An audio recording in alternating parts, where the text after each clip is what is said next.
வணக்கம் நேயர்களே, இன்னைக்கு நம்ம வண்ணத்திரையில முடிஞ்சா இவன் எப்படி சுதீப் ஹீரோவா, நித்யா மேனன் ஹீரோயினா நடிக்க இவங்க கூட இந்த படத்துல முகேஷ் திவாரி, சதீஷ், பிரகாஷ் ராஜ், நாசர், கிஷோர், இமான் அண்ணாச்சி, தேவராஜ் மற்றும் சிலர் நடிச்சிருக்காங்க.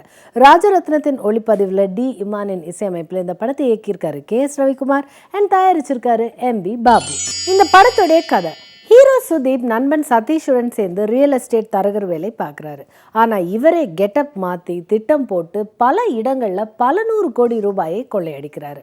இந்த கொள்ளையை செய்வது தான் அல்ல, தன்னுடைய அண்ணன்னு தன் கூட இருக்கிற நண்பன் சதீஷ், காதலி நித்யா மேனன், போலீஸ், ஊர் மக்கள், இப்படி எல்லாரையுமே நம்ப வைக்கிறாரு. ஒரு சூழல்ல நித்யா மேனனுக்கு சுதீப்பை பற்றின உண்மை தெரிய வருது. ஆனா அதுக்கு சுதீப் தான் சிறு வயதா இருக்கும்போது தன் அப்பா பிரகாஷ் ராஜை அவருடைய நண்பர்கள் ஏமாத்தினதுனால அவர் பணத்தட்டுப்பாடு ஏற்பட்டு ரோட்ல பிச்சை எடுத்து இறந்து போனதை சொல்றாரு. அதனால தான் கருப்பு பணம் வைத்திருப்பவர்களிடமும் மக்களை ஏமாற்றி பணம் சம்பாதிப்பவர்களிடமும் தான் கொள்ளையடிப்பதாக நித்யா மேனனுக்கு விளக்கம் சொல்றாரு. பணத்தை இழந்த வில்லன்களும் போலீஸும் சுதீப்பை கண்டுபிடித்த பிறகு சுதீப் எடுக்கும் முடிவு என்ன அப்படிங்கிறது தான் இந்த படத்துடைய மீதி கதை.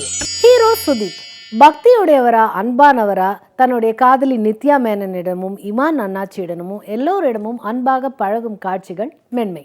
அதே சமயம் பணம் கொள்ளையடிப்பவர்களிடம் ஏமாத்தி பணம் சம்பாதிக்கும் காட்சிகளில் வெளிப்படுத்தும் நடிப்பு வன்மை.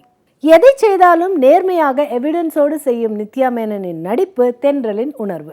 வில்லன்கள் எல்லாருமே அவங்களோட வில்லத்தனத்தை சரியா செஞ்சிருக்கிறதுனால இது ஒரு முழு ஆக்ஷன் படத்துக்கான நிறைவை தருது.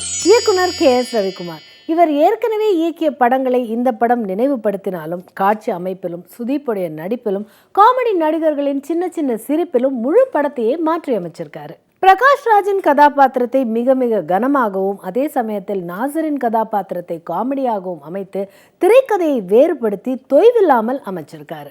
மொத்தத்தில் முடிஞ்சா இவனப்படி சரவே. மீண்டும் சந்திக்கும் வரை வணக்கம் கூறி விடைபெறுவது உங்கள் பிரியதர்ஷினி. நன்றி, வணக்கம்.